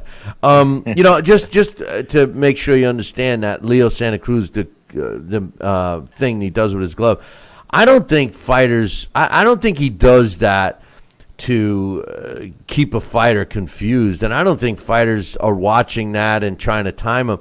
I think that's more of a nervous thing with him. And I think it slows Leo down. I think that he can't throw a punch when he's in the middle of that shake, so to speak, and he's got to stop it. If he could somehow eliminate that, which is impossible because it's gotten worse and worse, I think he would be able to get off on his punch. He seems slower than he used to, Dax. I don't know if it was just because he's aging a little bit. I mean, he's still a young man, but he doesn't throw his punches as quickly as he used to. And I think part of that is because he's he's shaking that hand. It's gotten worse. It really has. His style has changed up. His style has changed up. He's got a little bit of wear and tear on the body. He could be slowing down. But you know something? Abner Mares, Kiko Martinez, Carl Frampton, Eric Morrell, Christian Miares, Jesus Ruiz, Stephen Jamoy. None of them guys, except for Frampton, in that one very close fight, have been able to get past Leo Santa Cruz. So as of right now, it's Leo Santa Cruz. It hasn't affected his career. It's not like an Alan Green type of guy where, you know what, before Alan Green could throw a punch, he had to check if his shoe was tight. Yeah, that was that. Yeah, but the worst part about that was when Teddy Atlas was talking about it. And every time I watched Alan Green after that, I'm watching his feet, But anyway, in the Charlo fight. Well, one thing, though, just one thing, and you mentioned this before, Antonio DeMarco versus Eddie Ramirez. DeMarco was brought in as a name to be on the prospect opponent, boost his marketability, as you stated before, but somehow somebody forgot to give Antonio DeMarco the memo. I don't know who the secretary is. She should get a bonus for not giving him the memo, because he just went in there and he's been in that situation so many times against monster punchers. A guy like Edwin Valero, he's been in there with master boxers like Jorge Linares, and he just capitalized on that. And they threw Eddie Ramirez in there over his head. Eddie Ramirez was just shell-shocked. He had no idea what happened. I know. And speaking of being thrown in over his head, it's exactly what happened in the Charlo fight. Erickson Lubin, a good fighter. I thought he was progressing along very nicely. And although I think the Charlo brothers, both of them, have been moved correctly, I just think that at least the Charlo brothers, specifically Jermell, had been on the bigger stage and fought the notch above the better competition than Erickson Lubin had, and it showed. And I just, I hope that, that's the kind of punch that a fighter may not recover from. I'm concerned for Erickson Lubin. What was your thoughts on that fight? Well, absolutely. Even Charlo himself had said, and he didn't say in arrogance, but before then, he said he respected Lubin's confidence, but he wasn't ready for a fight of the state. He hasn't been in there with enough big names. He wasn't ready for not only the fight itself, but he wasn't ready for the moment. And I agree. Lubin, his last fight, I believe he was dropped in, even though he came back and won that, or maybe it was the fight before then he was dropped in. So he had a reason to feel confident, but his team should have known. Now, that punch that Charlo has become a very good counter puncher, and that's exactly what he did. He caught him with that hook uppercut type of punch that landed behind the ear of Lubin. And when that happens, what it does is, for people who don't understand how that nervous system works, there is behind there's a vestibular nerve, and when you hit that vestibular nerve, what it does is it goes into your inner ear and it short circuits your whole body. It goes down your spinal column and it short circuits everything. But it doesn't knock you out like a lot of other punches. If you realize when you looked at Erickson Lubin, he was awake. He wanted to get up, but because of that vestibular nerve shooting down there, it takes time for that nerve to reset itself. Depending on how hard that nerve is hit, or depending on how many times, then you know what, that could be some serious damage that lasts a long time, where people they end up having to use canes even at a young age because they're never able to gain their balance. So in this term, you can see Erickson Lubin at the end of that fight, he was okay, but Charlo, definitely he's a big fighter. I don't think he's the best fighter at 154 pounds, but he's definitely improving. And Lubin, they need to bring him back down to a lower level, and they need to almost like start him from over again and start building his competition up little by little instead of hand-feeding him these easy fights and then all of a sudden making him jump 2, 3, and 4 spots ahead, because this will happen again. This is my whole point that I keep saying about all these fighters, and especially Deontay Wilder. If you don't increase the level of opposition that these fighters fight, this is what's going to happen. And there are some that can overcome it, like the Charlo brothers, who were carefully moved, et cetera, et cetera, et cetera. But the management is to blame. And when and if a guy like Deontay, I keep going back to him, because when and if he gets in there and he's got all this confidence on his bomb squad punch, and then he gets flattened out. Can he come back from it? But anyway, we'll talk about that another time. In the other fight, Jarrett Hurd, he looked monster as stacks. He looked like he was a cruiserweight in there. I'm sitting there and I'm looking at the size of these guys and I'm saying, how can this guy be a 154-pounder? I mean, I'm looking at him. And sometimes, like I used the reference earlier with Tommy Hearns. Tommy Hearns was a big guy, but he was big upper body. He had the chicken legs. His waist was small. Jarrett Hurd started from his feet all the way up. I mean, this guy was a big-ass guy, and it didn't even look normal that those two guys could have been even in the same weight class. And when's that going to stop? When we got to have same-day weigh-ins. That's the only thing that's going to give us real, true weight classes, I believe. Well, Austin Trout, I was amazed when I covered the Austin Trout and Miguel Cotto bout. And first time I ever met Austin Trout was at the La Familia and up in Spanish Harlem, where they had a press conference. And I'm looking at Austin Trout next to Miguel Cotto. Cotto's not a big guy, but Trout looked huge compared to him. I'm saying, wow, this is a big 154-pound fighter.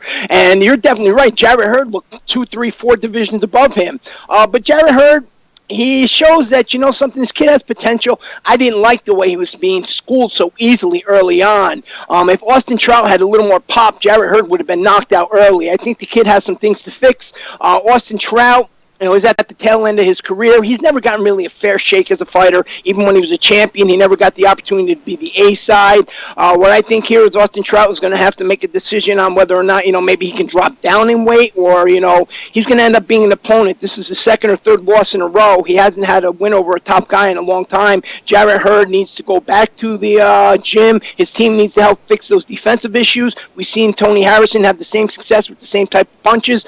Jarrett Hurd needs to work on his conditioning a little bit. He did gas out in the middle there. He did get a second win. But, this kid, in my opinion, he does have all the potential to be the star of this division once Erislandy Lara retires, when he retires. But right now, there's some things on him that he needs to fix. But I think that might have been the best fight on the card in terms of entertainment. Yes, but I could see an evenly matched fight between him and Jermell Charlo at that weight. You got two big junior middleweights fighting each other. But as far as Erislandy Lara, last guy I wanted to talk about was, the guy is so talented, but he's not interesting to watch, and I think that's what's killing him. And he did drop Joshua, but he didn't go in for the kill, and I think that I think that's what's hurting him. Even though I know that's not his style, I get it, but just from the reasons why people avoid him, in addition to his skill set, the networks might say, well, we're not so keen on Lara because he's not an exciting fighter, and he's not. I mean, I'm being critical of the Charlo brothers at times, but they're exciting. Jarrett Hurd, we both see some flaws in him, but at least he's an exciting fighter when he's throwing punches. Deontay Wilder, same thing. He's exciting. He knocks people out. Lara, technically sound, not so exciting. I agree with you. It wasn't exciting, but, I don't often agree with Mauro Ranallo, but I did agree with him when he questioned how come fans are booing. Do they not see the skill level that's taking place in the ring? It was much like Guillermo Rigondeaux after his 2013 fight with Nonito Donaire. He just dominated so easily. It wasn't exciting, but, that skill, it's almost impossible for the average fan to realize exactly how much skill is involved in being able to defeat another fighter so effortlessly. Lara, he can be exciting if he wants to. He's had some fights that he's never been, one of those jaw-dropping exciting guys, but he's had some more exciting fights in the past. They just need somebody to draw out of him. It's not his fault that there's nobody out there that can't bring it out of him. Now, we hear all the time fans say, well, why should fighter so-and-so go out his way to fight fighter so-and-so? We can have an easier fight doing this, and he can make less money doing that, or more money fighting a step-over opponent, or however you want to word it. Something like that can be used with a guy like Erislandy Lara, where why should he sit there and draw himself out and bring himself into a war to please the fans when either way he's not going to get any bigger paychecks, and he can win just as easily, and he can do the art of practicing the art, the sweet science. He can go out there, he can hit and not be hit.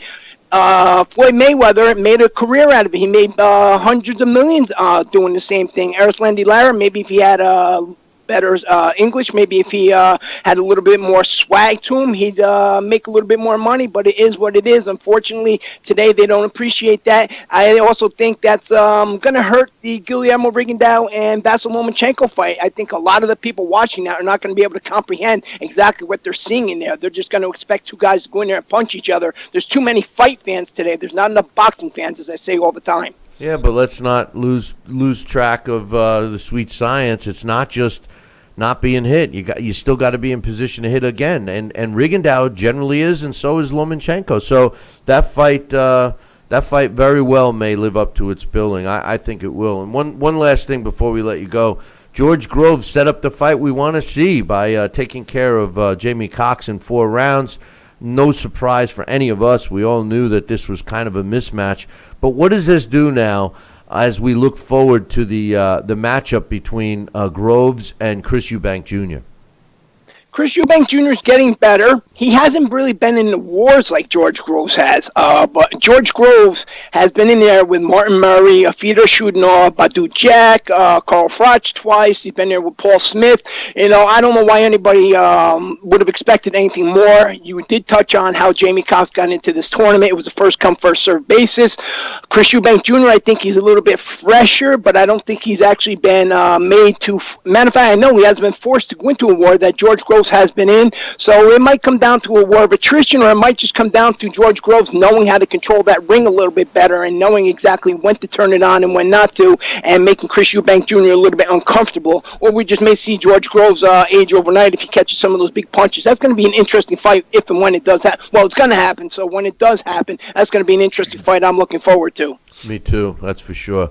Dax, we look forward to... One last, and I created a lot of discussions and arguments this weekend over this. The conversation between Errol Spence and Keith Thurman.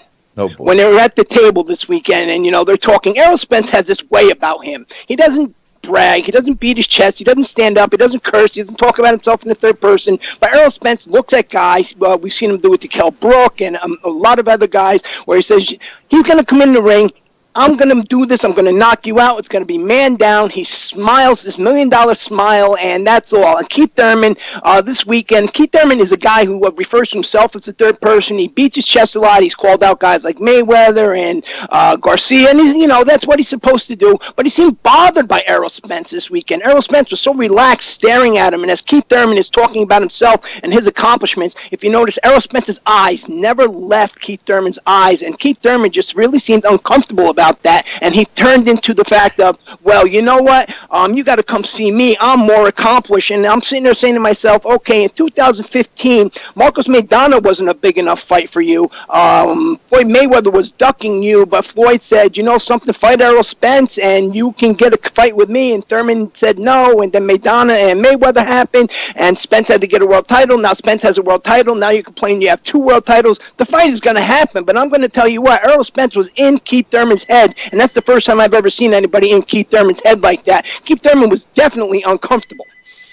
Yeah, no doubt, and I agree with you there. Go ahead, Sal. Thanks. I agree, and I'll tell you what, Errol Spence is going to beat Keith Thurman. That fight's going to happen, and I will predict Errol Spence is going to win. Dax, I appreciate your time, and we'll look forward to you later in the week. We are not doing a live show tomorrow, but hopefully we can get you and your thoughts on Friday when we do the breakdowns of the other fights. All right, everybody, enjoy your day. That's You too, my Dax. man Dax Khan. Check out his column up on BillyCBoxing.com. We got a couple of more emails. First one I want to read is from Joel. He says, hey, Billy C., I enjoyed the first 2 fights of the Showtime broadcast Saturday. Lara versus Joshua was boring. Of the 3 winners Saturday night, which 2 would you and Sal like to see matched up against each other? I probably would like to see Charlo versus Hurd.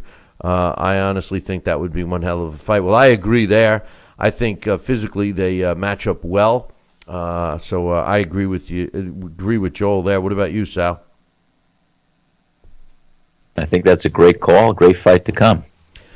He says, not sure if you heard or even care, but Kevin Johnson upset Francisco Piata in Germany Saturday. He caused Piata to suffer a cut, then they stopped him in the 7th. Can't believe Johnson's still fighting at 41, let alone still pulling some sort of mild upset. Yeah, he's a tough fighter, and when the phone rings and they offer him money, Kevin Johnson goes. So what bothered me about that fight is they got him in line for a championship fight. Look for him to fight Deontay Wilder next. That's right up Wilder's alley, a 41-year-old washed-up fighter. He says, I can't wait for Saturday's HBO card from Turning Stone. I know you'll be attending. Will they play the Zakirov fight in the arena for the fans in attendance when they show the TV audience via tape? delay with the broadcast. Curious how that works. I don't think they will. We'll have a full undercard that we'll be watching. I don't think they'll show that on HBO, but you never know. He says, is Sal meeting you up at the Turning Stone for this card? I think if Verona found out you and Sal were both in attendance, they would sell out the crowd because of the fights and because of you and Sal being Hollywood as celebrities in attendance. Well, I doubt that Sal and I would help sell any tickets, but I don't think Sal's coming up. But one of these days, like he said last week, we're definitely going to do that. So we're definitely, Bill. We're gonna do that. In fact, you want to start planning some dates now. I mean, I'll talk to you about that, and I'll guarantee I'm going to meet you up there, and we'll do a show. We'll be up there together to watch a fight. Sal's been guaranteeing a lot of stuff. He just guaranteed that Errol Spence was going to beat Keith Thurman. We're going to take a short break. I'll be back to wrap stuff up in about 2. Billy C will be right back. Part of the Billy C Boxing Network. Broken air conditioning, $4,400. Failing refrigerator, $2,500. Don't let outrageous repair and replacement bills like these bust your budget. Get the First American Home Warranty Plan. And when a covered appliance or system breaks, we'll repair it or replace it for you. We had a high-end dishwasher go kaput. They put it in a brand new dishwasher. We have plans that cover air conditioning, most appliances, plus heating, plumbing, electrical systems, and much more. Plans start as low as $25 a month. Why let a major appliance or system breakdown bust your budget or go through the hassle of finding trustworthy service people? Last year alone, we saved our customers over $120 million. Don't wait until something breaks and you're stuck with a huge bill. You save a lot of money. It's absolutely worth it. If you don't have First American Warranty, get it. Call 1-800-946-6234 for your free no-obligation quote. Stop living with hair loss, that is. Losing your hair is no fun, and no one wants to be bald, but there is hope. Getting my hair back was the best thing that ever happened to me. I'm happy with the way I look now. I'm very excited about my hair. I feel beautiful. I love my hair. Hair Club offers all proven hair loss solutions backed by our commitment to satisfaction guarantee. If you're not 100% satisfied with the solution you choose, Hair Club will apply the purchase price to another proven hair loss solution or transplant more hair at no charge. That was the best thing I've ever done. It looks good on me. Call in the next 5 minutes to get your free brochure at no obligation. It will tell you everything you need to know about your hair loss problem, and it's free if you call now. I am more pleased than what I had even imagined. I at least look, I would say, 5 years younger. I'm 52, and I look better now than I did when I was in my 40s. I feel great. And that's not all. The first 100 people who call will also receive $250 off any hair loss solution from Hair Club. Call now. If you're over the age of 50 and considering buying an annuity in the next 60 days, I have some important news for you.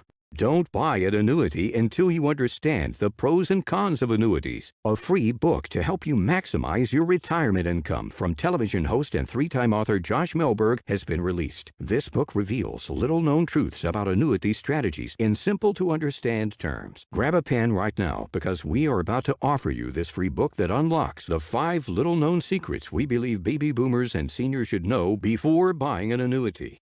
Call 800-493-9652 now, and you'll receive a free copy of Josh Melberg's book, Next Gen Annuity Strategies Revealed. As a bonus, we'll also send you the #1 mistakes retirees are making with their investments today, and a free DVD on how you can get up to 33% more income in retirement. Call 800-493-9652 to have your free information kit rushed to your door. Again, that's 800-493-9652.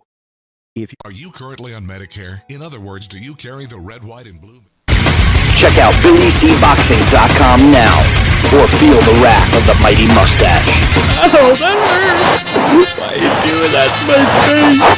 I hate you! That's BillyCBoxing.com. Consider this your warning. Now back to Billy C. Interact with the show at BillyCBoxing.com. And we're back. You're watching and listening to the Billy C. Show. Glad you could join us. And I'm here with my man Sal Rocky Senicola. And I got one more email for us to read here, Sal. And this one is from my man EJ. EJ. Not to be confused with AJ. This is EJ. Or DJ. He says, hey there, Mr. C. First off, I got to tell you that the show has been aces. I tell anyone that will listen about your show, but hardcores are few and far in between. Most people are still getting suckered into pay-per-view MMA weathers. But he said, I would rather watch paint dry for free. On a real note, I sit back and shake my head waiting for Triple G and Canelo to bang it out. I would love to see their words come to fists, especially after all the Canelo we don't F around fiasco. To me, it's still a 50-50 fight, but what do I know? He says, great show, guys. Well, obviously, EJ knows that they've already fought once before, and it wasn't a definitive fight. I thought that Triple G won the fight, but when I say it wasn't definitive, it didn't end in a knockout. That's the way a fight can be definitive, Sal. Anthony Joshua did it to Klitschko. You know, people will argue, and you'll always say that a fight was close. We might disagree on the outcome. We might disagree with scoring and blah, blah, blah. But I'll tell you one thing you can't disagree on is when a fight ends by a knockout. Case closed, fight over, move on. What do you think? Well, I think he's absolutely right, and we will see that fight. And as I suggested, I feel confident that when that fight does occur, I think they're familiar enough with each other from the first fight, and they both have their confidence level up that they think they can handle each other, and each one feels that they could beat the other. But I do think that Triple G will come out on top this time a little bit more convincingly. That's what I feel in my gut anyway. Yeah, well, you know, the only thing I will counterpoint you on is the fact that it'll be a little longer time, and you know, Triple G is going to be a little older. So yes, we'll see what happens. But we've been doing the boxing trivia, and we like to give away your own copy of the Title Bout Championship computer game, and we have a really hard one. As a matter of fact, you guys are stumped so much that I didn't even get any attempts at answering it. So I'm going to mix it up a little, Sal. As much as I want this question to be answered, I'm going to throw another one at you guys today. And, you know, you can hopefully I'll be able to give away another copy of the Title Bout Championship computer game. And then I will go back to the one that's stumping y'all. Today's question is, and it's a good one, and this one actually could be one that people could find out. And if you're the first one to email me the correct answer, that's Billy@TalkinBoxing, TalkinBoxing.com. You'll win your very own copy of the Title Bout Championship computer game, and I'll announce your name on air. Here's the question, Sal. What former professional boxer went to Hollywood and became one of the Keystone Cops? What former pro boxer went to Hollywood and became one of the Keystone Cops? If you know this answer, email me, Billy@TalkinBoxing, TalkinBoxing.com. You got any ideas there, Sally? Well, I gotta look at the time and the era. I'm gonna Jack Dempsey? No. Jack Dempsey is not the correct answer. But good answer, Sal. Good answer.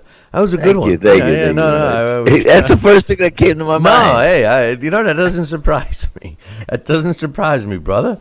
You know, but I tell you, that's a good question. Charlie Chaplin? Yeah, I think that's a good question, and I think that you should be able to find that one. But beware, boxing trivia answerers, beware, because I'm going to be giving you that other question that stumped your asses right after somebody gets this one. One more time. Remember, you got to email me because we go by the timestamps. If you're the first one to email me, Billy@TalkinBoxing, TalkinBoxing.com, with the answer to this question, you will win your very own copy of the Title Bout Championship computer game. What former pro boxer went to Hollywood and became one of the Keystone Cops? Good luck to everybody on that one. And finally, Sal, on this day, October 16th in 1900, Matty Matthews wins a 15-round decision over Rube Ferns to win the world welterweight title. It took place in Detroit. On this day in 1976, Samuel Serrano wins a 15-round decision over Ben Villaflor. You know, sometimes I can't even read my own writing. Over Ben Villaflor to win the WBA World Junior Lightweight title. It took place in San Juan, Puerto Rico. On this day in 1970, Chuco Castillo knocks out Ruben Olivares in the 14th round to win the World Bantamweight title. It took place in California. On this day in 1976, Wilfredo Benitez knocks out Tony Petronoli in the 3rd round to retain his WBA Junior Welterweight title. And that took place in San Juan, Puerto Rico, on the same card as Samuel Serrano, beating Ben Villaflor. On this day in 1909, one of the best ever, one of my favorites of all time, Jack Johnson knocks out Stanley Ketchel in the 12th round to retain his world heavyweight title. It took place in Colma, California. And on this day, October 16th in 1987, another one of my favorite fighters of all time, another Hall of Famer, my man Iron Mike Tyson knocks out Terrell Biggs in the 7th round to retain the world and the WBC, WBA, and IBF World Heavyweight titles at Convention Hall in Atlantic City, New Jersey. Could you have held on to more titles than Mike Tyson had around his waist in 1987? Great fighter. Love him. But anyway, Sal, we are not doing a live show tomorrow, but, and here comes the but we will be back on Wednesday. Say it with the but. There's the but. We will be back on Wednesday. So make sure you tune in Wednesday morning. Same bat time, same bat channel. Until then, I'll leave you with this. Ciao, baby.